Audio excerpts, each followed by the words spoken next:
ኢንቴግሪቲ በስራችሁ ላይ በህይወታችሁ ላይ ዶክተር ደግሞ አብራን ስላለች በጤና ላይ ያለውን ሚና ነው እንዲያሳዩ የምንፈልገው።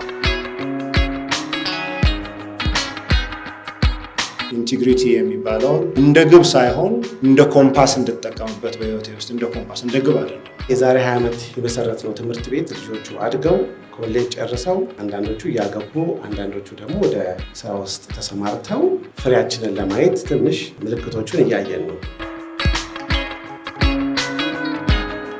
ይሄ ተፈቅዶልኝ ማለት መቻሌ እውነተኛነት ጤነኛ ያደርጋል፣ ከመድኃኒት በላይ ያድናል። ነገሮቹ መልካም ቢሆንም መልካም ባይሆንም አውትካሙ ጥሩ ቢሆንም ባይሆንም ለራሴ ታማኝ መሆን አለብኝ። ታሪክ ቢኖረው ጥሩ ነው አይደል? ፕራክቲካሊ የሆነ ምሳሌ ብናገኝ።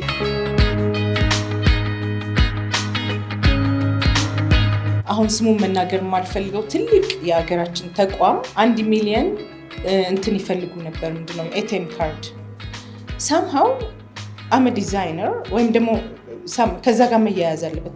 ስራውን ይዘው የመጡት ግን አርኪቴክቶች ናቸውና ኢንቴግሪቲ ናፍቆኝ ነው እኔ ከአሜሪካ የካሊፎርኒያ ላይሰንስ መልሼ ወደ ኢትዮጵያ የመጣሁት። ሁሉም ነገር ብዙ ሰው ስላለው ትክክል ነው ወደሚል መደምደሚያ አለመሄድንም ይጨምራል። ሁላችሁም እጅ አውጥታችሁ ይሄ እንደዚህ ነው ብላችሁ እኔ ውስጥ የማያምንበት ከሆነ አይ እኔ ግን አይመስለኝም።